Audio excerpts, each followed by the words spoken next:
Here is a student response to FRQ2 on the AP Lang exam in 2021. As you listen to and read the following student essay, be ready to answer the response questions given. Barack Obama will go down in history as the first black president. However, he recognizes the importance of acknowledging those that made that possible. He did so by placing a statue of civil rights activist Rosa Parks in the National Statuary Hall. In the address he gave to dedicate the statue, Obama used repetition, biblical references, and personal anecdotes to convey the power of her actions.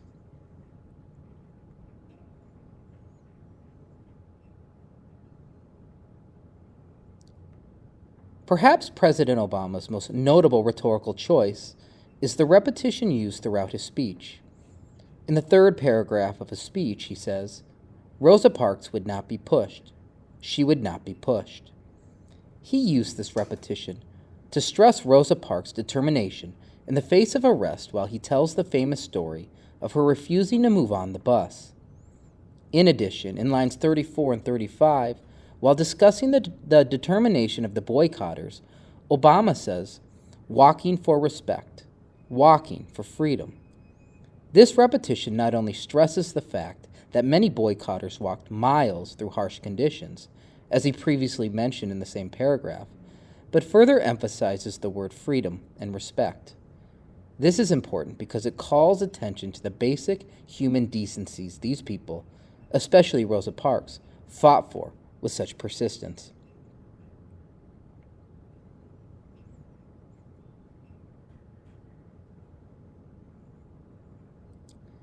In addition to repetition, President Obama uses several allusions to religion in the Bible to emphasize the great acts that were performed.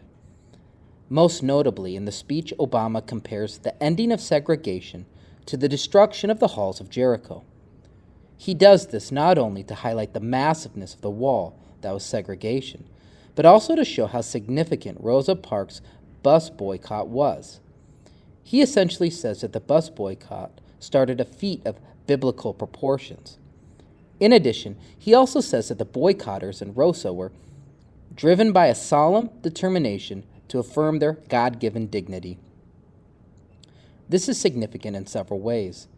Not only does it call attention to the religious support of the civil rights movement, but it forces many religious people who both oppose desegregation and perhaps even Barack Obama's presidency to accept that the God that they believe in says that all people should be equal. This is a bold statement that was often made during Rosa Parks' time.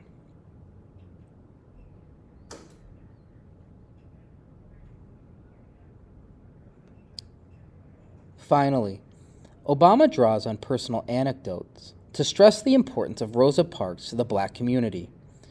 He draws on a quote from a childhood friend who he quotes as saying, "Nobody ever bossed Rosa around and got away with it." He then continues to elaborate on Rosa's determination and persistence. This quote is important, though, because it shows how important and prominent Rosa Parks is to young black Americans.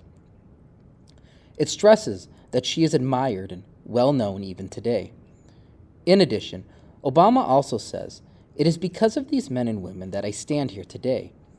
This may be the most important line in the speech, because he brings the actions of Rosa Parks full circle to show the impact, not just on her present, but on America's future. He does this by calling attention to the fact that Rosa started a boycott that started breaking the walls of segregation, which, if they still existed today, would have prevented Barack Obama, a black man, from ever becoming president.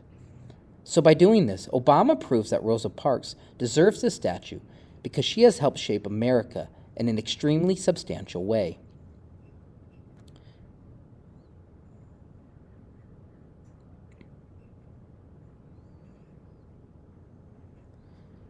Barack Obama uses repetition, biblical references, and personal anecdotes to call attention to the heroics of Rosa Parks. He effectively justifies the presence of her statue and highlights the sacrifices and determination of both her and the other participants in the civil rights movement.